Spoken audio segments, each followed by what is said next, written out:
Welcome to the Growth Officers Association GovCon podcast series, and I welcome to Stacy Schwartz. She's the partner of public safety, public sector telecommunications at Growth Period. Yes. So a warm welcome, Thank Stacey. you very much, Deirdre. Just a few words about Growth Officers Association. It was launched in 2022. It's a 501c3 membership organization focused on expanding the network for growth leaders in the GovCon market. GOA actually provides a forum for growth executives in any role, CEO, CFO, CRO, SVP, to connect and explore topics around growth. Today's podcast is part of GOA's ongoing and very popular series on GovCon Luminaries podcast. We're excited to have you here, Stacy. Thank you. Thank you. Thank you for having me, Deirdre. All right, Stacy, you have a tremendous background. Spent almost 20 plus years, 25 years at AT&T Yes. and RingCentral, Yes. and now Growth Period. Tell us more about your background and experience. Sure. Thank you again for having me. So I started many years ago in tech and telecom, really on the commercial side of the house, and did some consumer work, some B2B work, but ultimately I ended up in the public sector, basically starting with federal, and always on the revenue side, facing the client, building strong teams focused on growth. Never did I have an experience where we didn't have to grow year over year. And that's sort of been the thematic overview of my career. So I spent a great deal of years at AT&T and in telecommunications and in the government space. So from the early 2000s to present, I've been involved living in DC, been involved in both federal, state, and local. Very specific subverticals, whether it was federal civilian, the classified side, public safety, managing 911, focus on emergency communications. I even ended my time at AT&T in a very prestigious program that I'm very proud of called FirstNet, which was a first responders network, very passionate part of my career, being in communications and focusing on saving lives. And making sure that people are safe and supporting those that really serve us. But after I left AT&T, I decided to do something a little bit different, albeit still in communications. And I went to a company called RingCentral on the software side. So really, with intention, I really wanted to look at software instead of really being only on the infrastructure side. And there I was asked to begin and develop the entire public sector, again, in a growth mode. But we also had to become compliant and basically build the constructs of an entire public sector business. And from there, you and I were talking previously, I really learned a lot about myself and all of the years that I had been asked to grow revenue, grow teams. And I felt like I could do something for other businesses that were focused on a particular part of the government or had a unique technology or were just entering the government and didn't really know where to start. And so, that's when I decided that I could go on to do consulting work where I would have more of an opportunity to deal with all sorts of different commercial technologies, industries that really needed a focus on go-to-market strategies to grow their business. And that's why I'm at Growth Period today. Excellent.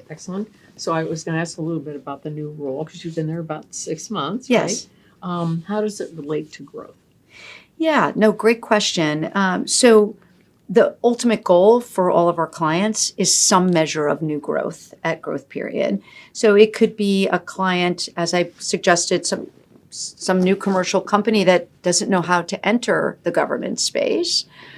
It could be a company that's already in the government space but wants to pivot to state and local or wants to scale beyond where it is currently, or maybe just wants to turn its whole strategies upside down and move from being an indirect provider of services to a direct provider of services. Could be any of the above. And so that's where you kind of get to know the client and help them define their unique growth goals and determine how growth period, that myself personally, but also all the resources at growth period could actually help that client achieve their particular goals. We hear often it's everyone's job to grow the company. So how do you build that mindset in your delivery organization at growth period? Yeah. Great question. I'll use the analog of my own experience. When you're leading or part of an organization that's responsible for the top line revenue growth in any way, whether it's from a growth officer perspective, a revenue officer, you're a business development representative. I've always been of the mind that you need to bring all of the different functional areas in on that mentality, right? So if you're leading a procurement or launching a new growth platform, why not bring your attorney, your operating customer service, customer success management team in on the front end, right? So if you can bring your other functional areas and bring them into the fold early on into your strategy, you create a culture where everybody feels like they have some skin in the game. And that's what we do at Growth Period as well. We really want to make sure that everybody understands from the very beginning what we're attempting to do. And that's how I think you get the creativity, right? If I can just go on a little bit of an anecdote, in all my years running very large, federal account teams, some of the best ideas for growing and winning business from my program directors that were making sure everything worked and were responsible for contract compliance. They had different perspectives and different insights in working with the client that maybe business development representatives or account representatives had. So I think it's super important. And it also, again, back to culture and respect, it also brings more of a team environment to the whole initiative. Mm-hmm. Excellent. Innovation. What role does innovation play in the consulting world that you're in? And how can you tie it to bringing value to the company and your customers? No, that's a great question too. So let me use the example of Growth Period, and then maybe we can talk about it a little bit further. So can't get through this conversation without saying the AI, right? Our CEO, Courtney Spaeth at Growth Period, is very interested in understanding how AI can actually change the way Growth Period does business, right? So everything from internal processes to client-facing processes to looking at the government marketplace procurements. How do we use AI? So Growth Period has hired a subject matter expert who runs, an AI integration firm, if you will, to help us figure out how do we incorporate it into Growth Period's business. And so your question was about innovation. So it's very difficult you can't be familiar with everyone's technology everywhere, but AI is infused into so much of what is to come that if you understand the benefits that it can bring to your own everyday work, it makes you that much more capable, in my opinion, of helping your clients develop new use cases or connecting their technology with the mission of the end client, right? And so I think that's super important that we all become innovative from a technological perspective. I think innovation is more than just technology, though. I think it's being innovative with how you go to market. And I think that's another key aspect of what I bring, what a lot of my colleagues bring at Growth Period is we have different experience sets, either within the government or in industry. And we've tried a lot of things, worked from a lot of different playbooks. And those can be innovative to many companies that have operated in a discrete way or a different way. And so that innovation, like I mentioned, maybe going from being indirect to direct. What does that entail? Going from direct to indirect. Mm-hmm. Figuring out how to create a new fulfillment model that may be more efficient. That's innovative too. And I think the experience set that the entire team has a growth period allows for innovation with our clients. Excellent. We're going to talk a little more about AI later since it's Okay. such a hot focus area within the current administration. But Absolutely. we'll get there in a minute. But great comments on innovation. Speaking of the current administration, there have been a lot of significant DOGE actions, contract terminations, staff cuts, and shaking up the entire world of federal procurement. So we'd like to share your thoughts on that. Yeah. Well, I'll give you my thoughts. Some of them may not be entirely original. Maybe I'll give you an overview, and then I put together 4 or 5, I think, key principles. So the first thing is, for those of us who have been in and around all government markets, we know that when there is an election, there's change, right? So the best of us understand that every 4 years, in some manner, you have to be agile.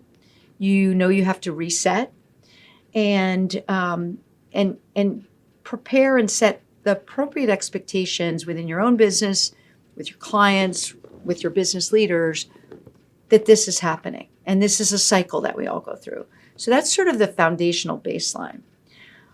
I wouldn't be completely honest if I didn't say this has been like no other, at least in my career. A bit different, right? Because I think many of us we're used to appointees changing or structural changes happening or directives and policy changing. But at the end of the day, a lot of the people with whom we've worked were always there. And as they were navigating through, we in industry would navigate through with them. What's different today is, I believe, some of those people with whom we've had relationships are no longer there. Or they're in a different frame of mind where some of their guiding principles are a bit shaken. They don't exactly know what's going to happen next. It's not just another transition for them. And so I think, those relationships are something I will talk about. I think that's a bit different. I do think, I've told you what I think's a bit different. I think there are some common principles that, if we can all extract them from what's going on, would make a lot of sense, right? So the first thing is, it's not the first time we've heard that we want to elevate commercial technology directly to the government. That's been going on for years now. Mm-hmm. It's not the first time we've heard that the procurement processes are bureaucratic, take too long. The compliance processes are bureaucratic and take too long. That's been out there. And it's not for lack of trying that there have been efforts and initiatives to fix some of those things.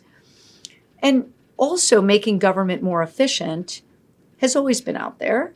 It's just the degree to which, and there's different expectations here. And I agree, there's many dimensions that are different, but those have been out there. And then lastly, I think there's always been I wouldn't say an undercurrent, maybe a strong drumbeat that we need to streamline procurement in the government to some, places like the GSA and other places. So there's not a lot of buying going on in many disparate places. And so we've all heard that as directives coming out of the government. So I would say that you've got to look at that whole landscape and figure out, where does your business fit in?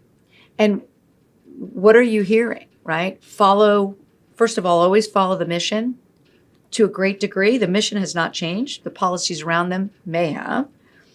Follow the money, right? That's still being sorted out, but we're talking about growth, right? You should always be following the money. The money's moving. It's hard to follow, but the best of us are figuring all of that out. We used to follow, presidential directives and mandates, right? Now we're following executive orders, and we're following reorganizations, and we're seeing new personnel shifting in, right? So I think all of those things, you as a business leader, a consultant, whoever might be listening to this, you need to figure out, based on all of that turbulence in the market, what is your position in all of this relative to all of those changes. And if you don't mind, I put down about 3 or 4 things that I wanted to just walk us through. So I talked about the presidential EOs and other directives. How does your business play? But how do you relate to other companies and partners that may have a new elevated role based on the changes that are occurring? That's super important. So find these as your new growth areas to the extent that you can. Super important. I think we both know this really well. Refresh, reignite, reintroduce, or introduce. Relationships are critical. And yes, maybe all the people you knew at Agency X or Bureau Y aren't there anymore, but find out who replaced them, if they've been replaced, and find your way back in to those new relationships. Easier said than done, but relationships in this business are super critical. And for many of us, I think some of the floor has dropped out from underneath us because we've known people for so many years. Some are still there, but some aren't. So find your way. Don't get daunted by the fact that there's different people. There will always be winners and there will always be new leaders taking a prominent role. Thirdly, I mentioned this earlier, Deirdre, critical commercial technologies. What's being talked about? AI. Cyber hasn't gone away. Physical detection. Software-driven and software-defined platforms. Low Earth orbiting satellites. We all hear what's going on. We hear that. But now I think we all need to sort of fine-tune our listening skills to what is the government looking to buy, right? And then super important as an I would say sort of a next consequence of that is reevaluate your access to revenue. We just talked about streamlining of procurement. I talked with a friend who just took over a small business, and through their evolution, they had a lot of agency and departmental agreements or contracts, but they didn't have a lot of government-wide acquisition contracts or GWACs. Maybe it's time to look at your access either through partners or directly or distributors.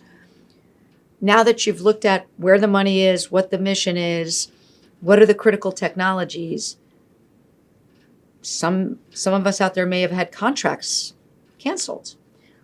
Are they moving to other contract vehicles? Are they just being canceled? Is that solution being procured in a different way? It's part of we're all trained to think that way. Contract vehicles are everything, and we really need to reevaluate that because that is changing, as are some of the acquisition regulations, right? So that's where you really need to tune in. And then last point, efficiency, right? This has always been the case, but maybe I can put an exclamation point on it. Do you have a solution, or do you have an idea that could create greater reporting capabilities on efficiencies, or just create greater efficiencies within an organization? It sounds sort of amorphous, but think about, do you have an expense management tool? Do you have a technology that would be less labor intensive? That's always been out there in the government, but sometimes the words you use and the initiatives are a little bit more finely pointed. I think those are the places I would spend your time. Those are the ways I think you navigate through this same but greatly different administration change. Outstanding. Great advice for the contractor community as they continue to embrace this new normal, for Hope sure. it helps. Indeed. Future of GovCon. Put on your crystal ball reading hat. What will the federal government and GovCon look like in 2030? I'm not sure I'm that prognosticator, but I do think you'll see some major entrances of tech firms creating their own government subsidiaries. We see it already, right? We see, XYZ for government, right? I think you'll see some of that. So I think, some of that's already been happening, if you will, Deirdre. I mean, a lot of government contracting the puzzle pieces have been moving around, but I do think you're going to see a lot of more pure commercial technology companies wanting to figure out how they enter. It's happening now, but you'll see the subsidiaries.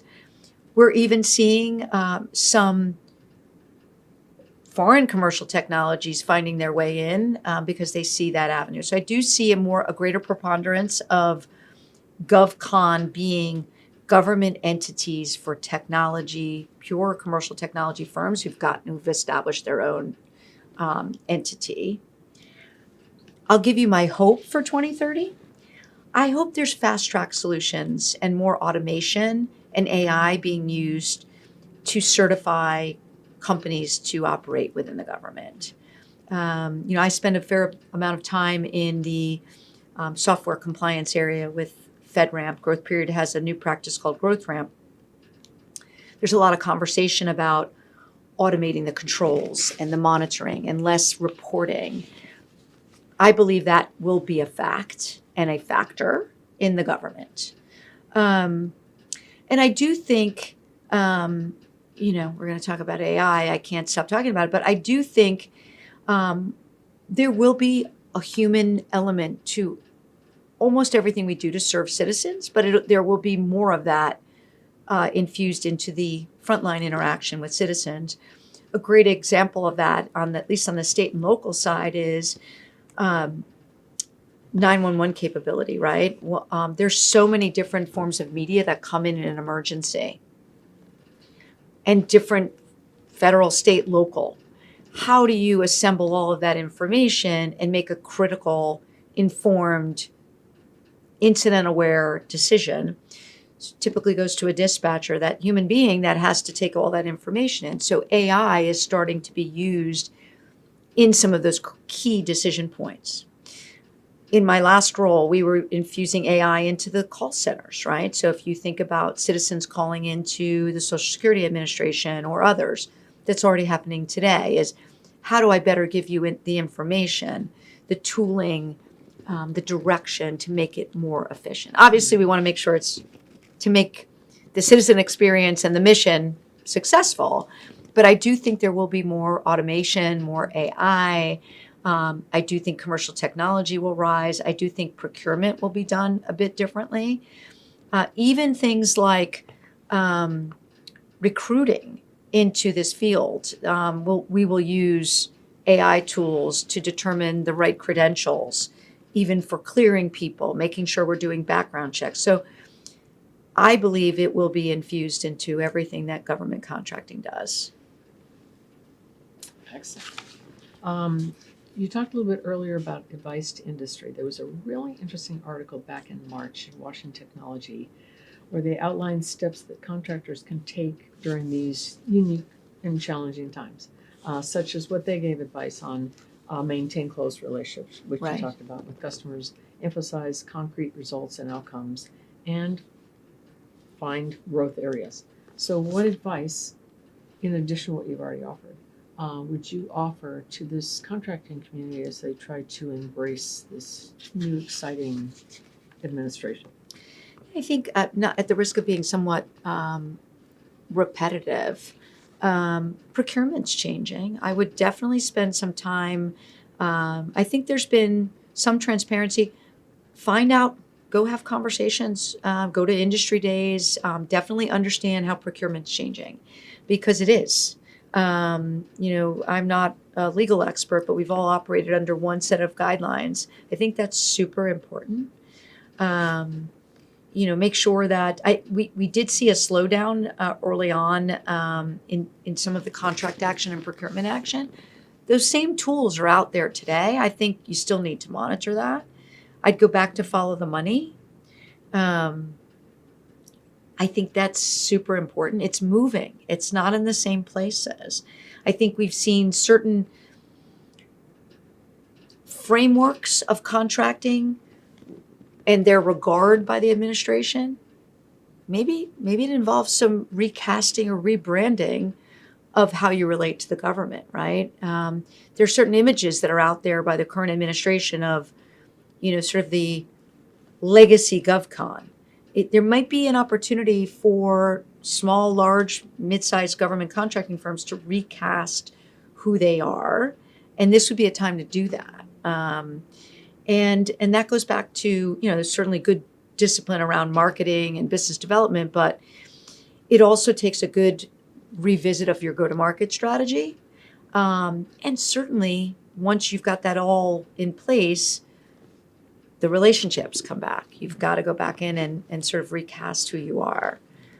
Super important, all of that. I don't think there's a magic formula. It's a lot of all those elements. But agility and being, there was a lot of, I would just say, I don't know if shock's the word, just wow, this is so different. And I think if you can kind of figure out what's not different, leverage those assets, and then what is changing, somebody's got to be looking at that growth period. We send out, I think it's weekly or biweekly, an overview of what's changing in words, not in data, so that people understand, oh, there's some new spending limit at DHS, or these things are happening at DOJ or USDA, right? Those sorts of tracking capabilities, whether it's within your own firm or whether you're working with somebody else, super important to really assimilate all of that into your approach back to the government. Good point. Stacey, you mentioned earlier about culture. Yeah. What role does culture play within the growth period organization? So if I could, I'm going to talk about growth period, but I'm just going to talk about it more generally too. So one of the things I am most proud of all my years in a large corporation, so always pros and cons to large versus small, is culture was always a great deal of focus. And I became a student of culture because when you build teams, that's what makes teams highly effective, is the culture you build. I've also seen shifts throughout a long career from being sort of risk averse versus being growth focused in your culture, right? So that's something that's palpable to everybody that's a part of it. So I think you set the tone. I think at growth period, our CEO sets the tone that we're all about figuring out whatever it takes to help our clients grow and also our own business grow, right? And I think that amounts to a bunch of principles that both Courtney Spaeth, the CEO, and I subscribe to. One is you need to develop a culture of trust within your organization. We used to say, and I know there's books written about it, the speed of trust. When you trust your colleagues, your leaders, your employees, and that's built, right, through some good work, fostering some good teamwork, things go faster, growth happens because you trust one another to be creative, to try new ideas, to not necessarily say, hey, we tried this once, we shouldn't try it again. So trust is absolutely critical. That doesn't mean, sort of my philosophy, and I think Courtney's philosophy is too, is that you need to do your homework. Make sure you're chasing the right rabbit, if you will. And once you understand there's the right focus on the client and the right focus on the business objective, you have to enable your teams and your people, and that enables and engenders trust. Second critical thing is respect. And I don't think respect is just a one-way street in any organization, flat, hierarchical. I always felt that, and I see this at growth period, that you earn the respect of your colleagues and your team and your leaders. And you do that because you put forward very intentional thoughts, strategies, ideas. And once you do that, my perspective has always been, then I need to earn, if you present that to me and I'm working with you, then I need to earn your respect by having your back or making sure I'm helping you or enabling you to do what you do. And I think respect is earned. And that's something that goes along with trust. And that culture is inherent at growth period. And the last thing is transparency, right? They all go hand in hand. But there's always something that you can't necessarily share with everybody, but you do your best with discretion to be open and honest about what is happening and what you're trying to do and what might be right or wrong about something. And I think if you do all of that, everybody feels good about what they're doing every day. They feel like they're learning and they're growing. And again, if you're trying to create some momentum and grow a business, you need all of that to move quickly, because otherwise you get caught up in some of these cultural speed bumps that can slow you down. Yeah. Culture is key. It is. We're going to pivot a little bit to the next generation. Yeah. What should contractors be building? How? The pipeline for the next era of leaders. Yeah. Which they should be doing necessarily. So, for years and years, I heard that the government space is all about tenure, right? And trust. I think what we all need to do is for the next succeeding generation of government contracting leaders is we need to help them in many ways. And I do enjoy that. That's one of the things I enjoy the most is guide them along, introduce them, show them some of the best practices that you've had, understand the differences, right?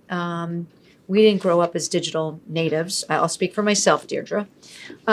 We adopted things. So make some effort to understand that next generation and how they may see the world a bit differently. Listen a lot. Don't just have them listen to you, but listen a lot to their ideas because they're different. And we just talked about what would government contracting look like in 2030. They're driving that, both in the government, in the technological world, and in the contracting community. So I think there's a lot of listening that needs to go on, and there's a lot of mentoring, reverse mentoring, quite candidly. As we work through all of this. I'll give you an example of what we're doing at Growth Period. I've been involved with creating some new strategic partnerships for Growth Period. Different types of relationships, different types of firms, but I've done that a lot in my career. And one of our staff members is shadowing me and assisting me. And I'm very quick to point out that these aren't just tactical things that we're doing. These are part of a repeated playbook when you build strategic relationships, whether they're on a procurement basis, business basis. They could even be going to market basis, whatever it is. And so there's key fundamentals to how you approach creating these relationships. And I remember telling this individual, when we're done, you can put on your resume, this is one of your key attributes. You know how to build strategic relationships.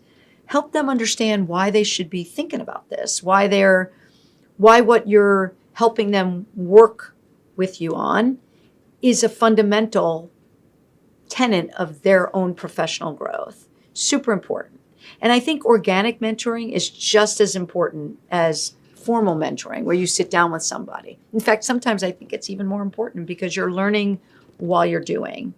And I think the other piece of it is leading them into the community a bit more, right? So I know we've been the beneficiary. There are a lot of councils and associations and events that are incredibly informative, and they've always been our go-tos. They might be changing, but newer professionals to the space might not necessarily know that that's where they need to go. There might be other places that they're going, which could augment it.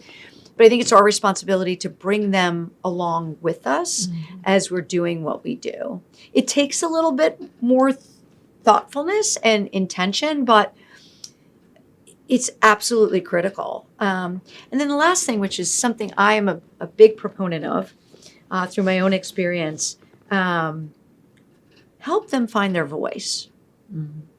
So we talked about culture. Culture's part of it. Building confidence at an individual level is super important. And I recall at a point when, I finally made it to an executive level, when I spoke my mind to somebody very high up in my company. And my younger self would have never really said this. It was constructive.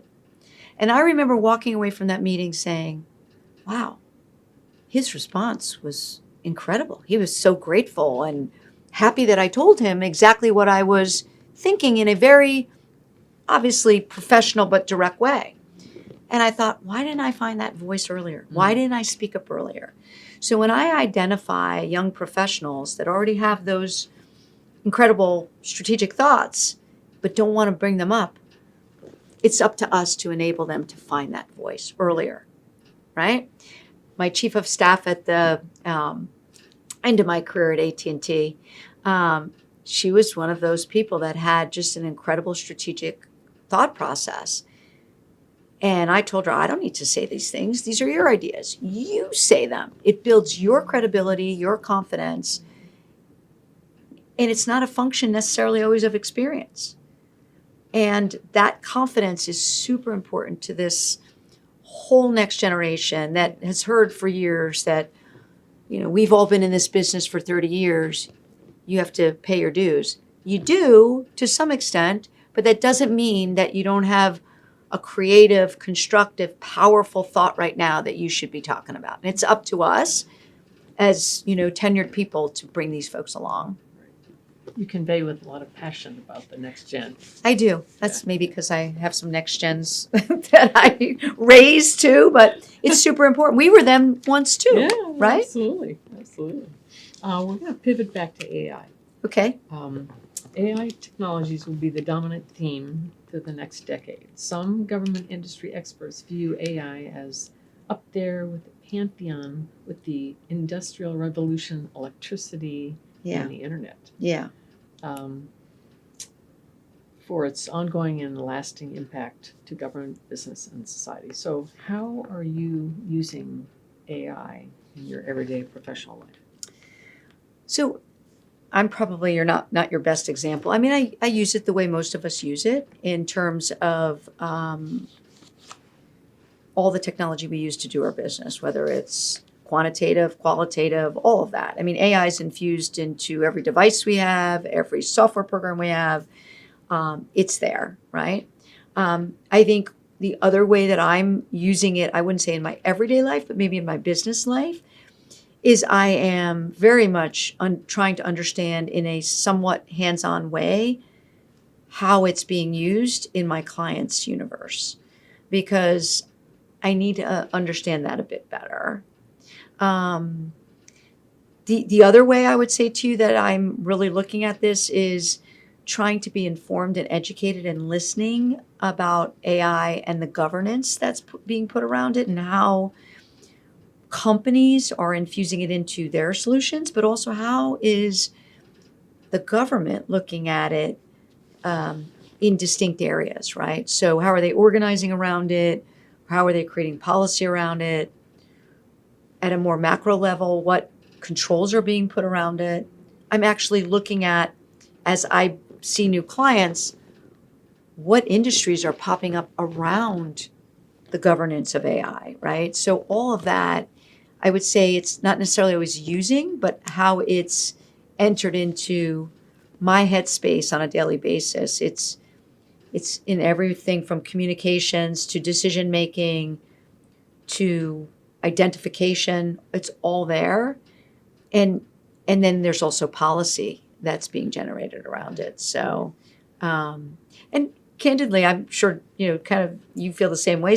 Sometimes AI over indexes, right? You're driving in your car and something's occurring. And, even in some of the older models of vehicles, you weren't used to saying, I sing sometimes in my car and my car talks back to me and thinks I'm asking it to do something, right? I mean, these are new experiences and they're imperfect right now. Yeah. And I think learning those and figuring out how to harness those in a positive way is what we all need to do. Right. I love your passion around AI. That's very cool.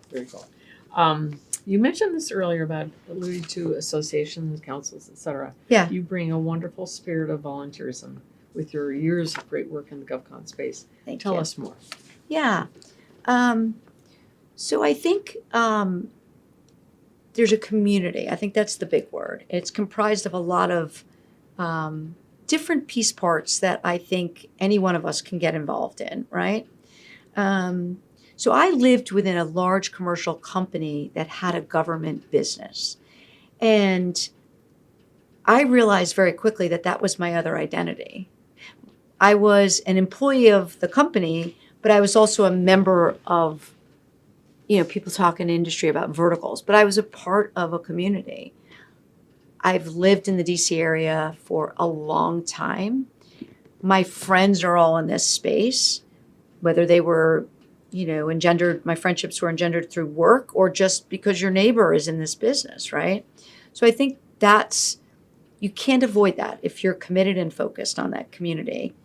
So I think within that, there's a lot of industry and government associations that you can participate in that tackle tough issues and network and do all these nice things, but they also do some incredible things on a volunteer basis, right? So it's a really incredible mix of learning and community outreach and community connection that occurs. And I think it's up to the individual to figure out, how does that fit into your universe that makes you feel good about, it's something that you're passionate about.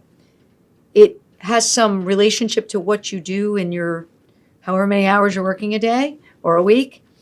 And then really helps you understand the mission, right? That's what makes government contracting professionals the best ones I've ever seen.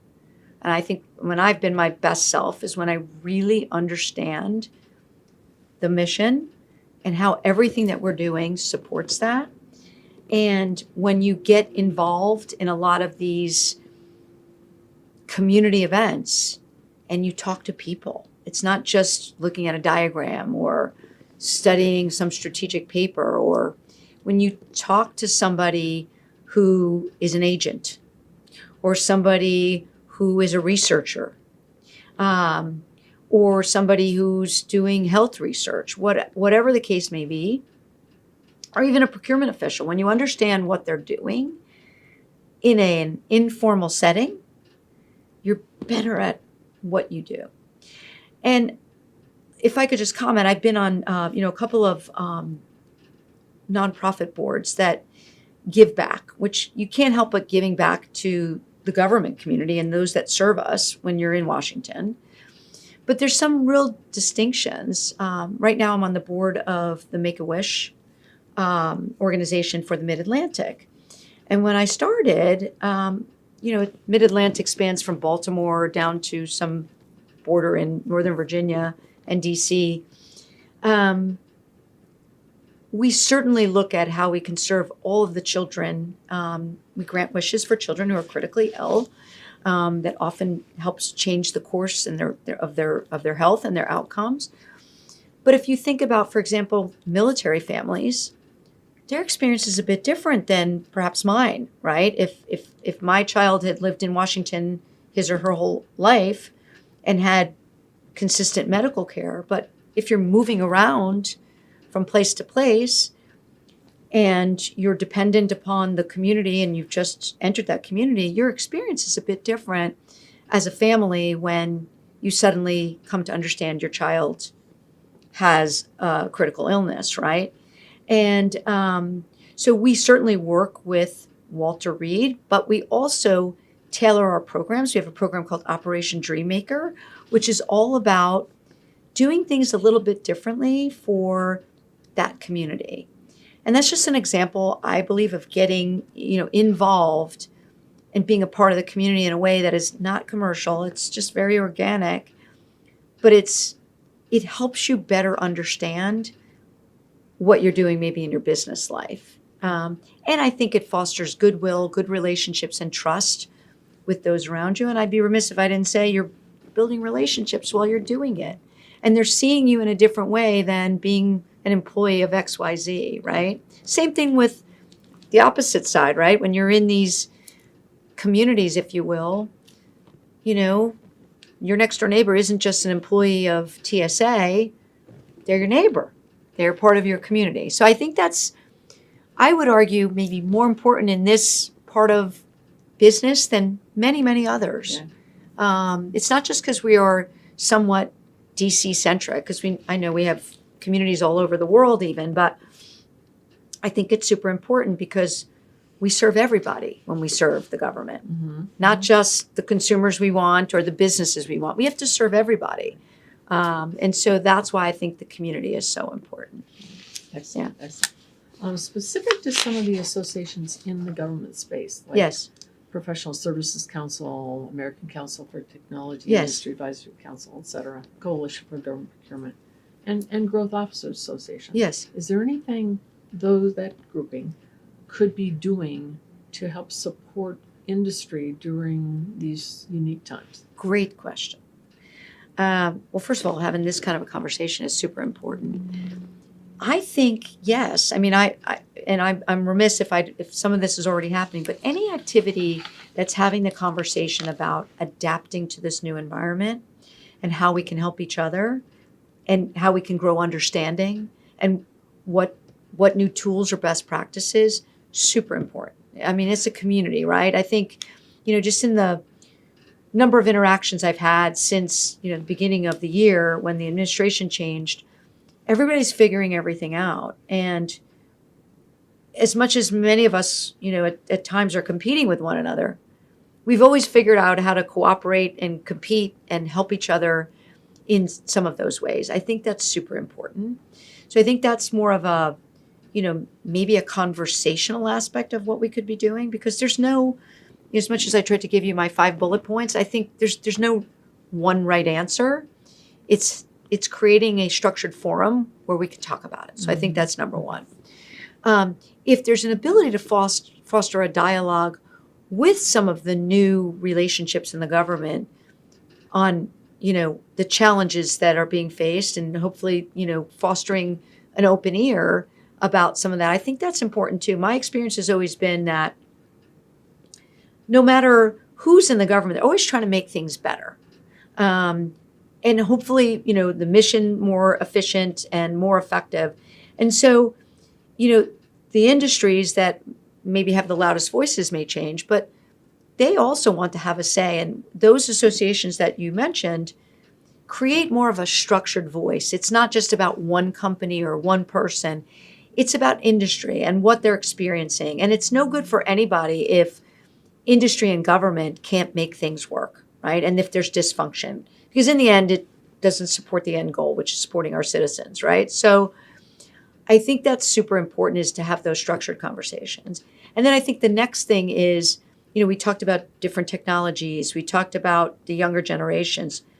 Keep doing more of that, right? There are lots of programs like partner programs and others that bring along those young professionals. And same thing with what's changing in technology. I see some of these events and they're great, but I think we need to just be very open about the fact that this is an unprecedented change, and we need to have an unprecedented conversation. And me talking about it is great. You talking about it is great, but these organizations have strength in experience, strength in who's a part of them. And last but not least, I would say that we talked about who some of the new, I'll call them winners or new tech. These associations need to bring these new commercial companies into them, make them understand why it's important, why we need them, and why their voice really will matter, and how their voices can be amplified, and how, while they may be the big, winners in sort of where the government is focusing, the industry experience and the constructs that we've had for many years will also benefit their foray into the government. Yeah, for sure. Excellent. So Thank there's a role, obviously, continued great I expanding. Very strongly believe for that. association. Yeah. Cool. All right. What key message would you like to share with our Growth Officers Association audience? Some of the same themes that we've been talking about. When we go through change and when budgets are cut in certain areas where we've been focusing, budgets are moved somewhere else, right? So growth is occurring somewhere, right? It just sounds so elementary, but follow that money, follow that directive, follow these initiatives. And sometimes it's a very difficult pivot, but it's our collective responsibility to help our organizations figure out how to make that pivot. I know some organizations have been hit rather hard by contract, changes, cancellations, et cetera. But that pivot is maybe harder this time, but we all can do it. And I think it's all the ways we talked about before. It might require different relationships, different contract vehicles, but I think the goal of the Chief Revenue Officer, the Chief Growth Officer, some of the COOs and strategists, and even all the team members we talked about, to really quickly re-baseline where you are and figure out what it's going to take to reposition yourself in this market. And it may mean some retrenchment. It has already for some. And it may take some time. But there's winning going on out there. You just need to focus your energies in that direction. Great point. Yeah. Yes, there's definitely winning going on. Yes. Stacy, thank you Oh, very Deirdre, much. thank It was you. absolutely fascinating. This is the Growth Officers Association GovCon podcast series. So thank you for joining us today. Check our website for future events coming up and have a great day.